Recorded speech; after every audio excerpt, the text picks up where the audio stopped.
Okay, so here's what's going on. I have heard from several people now that they're having problems pulling in Buzz 102.5.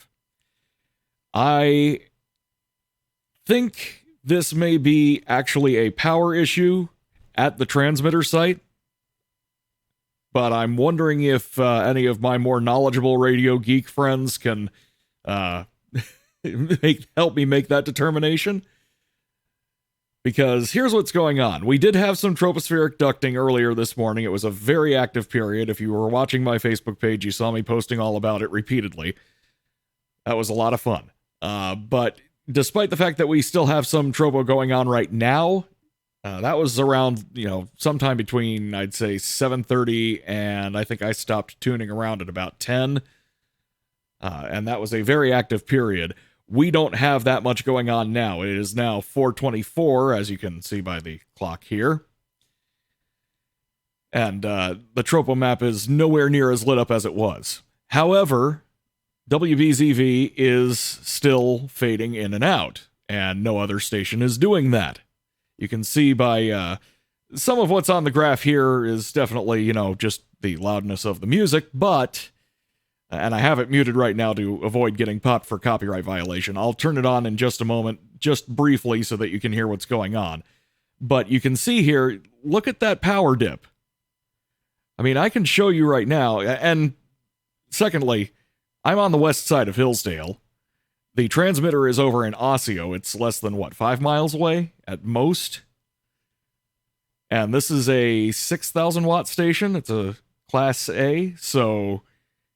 I mean, this should not be happening here, this lack of RDBS. They just got their RDBS system up and running under new ownership not too long ago, just after the first of the year. So that's brand new. But in all the time that it has been up and running, I have never had it blank out like this. So they are definitely having signal problems somewhere between Osseo and here. And apparently Osseo and, that's a good chunk there.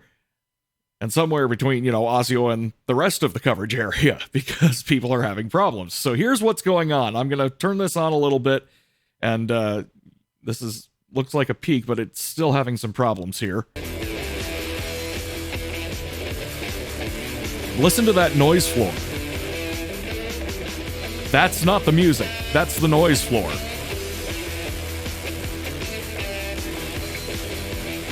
There's some of it is the music, but I'm going to pull up the settings here, and you can see my gain is set pretty high. And it's a, solid signal for the most part. I can even pull this down a little bit. But I mean, this signal should be at least, up to about -30 or so. It's peaking out around -50 at this RF gain. That sounds a bit stronger now. Let me boost this. Oh, we lost stereo there. ZZ Top hitting the road this summer. Find out more listen to that noise their floor. website, zztop.com, and I'll get Thin Lizzy and AC/DC ready for you next. Honey, what are you doing? Oh, learning how to be a hibachi chef. Why? That noise floor is horrid. Auto loan from Navy Federal Credit Union. And you can see it's dipping out like that. Do not throw that shrimp at me. With decisions in seconds and rates as low as 1.79% APR. Navy. So that's what's going on. It sounds to me like either their power supply is lacking or something is going wrong in the transmitter. But again, I know this is nearly impossible to diagnose just by listening to it. So that's kind of a shot in the dark. Also, me not being a full-blown radio engineer, it's kind of a shot in the dark. So if anyone knows anything about engineering transmitters and such, and you want to chime in on this, just from what you're seeing and hearing here, let me know. I'd be curious to hear your experience and see if any of it could apply here. Thank you very much.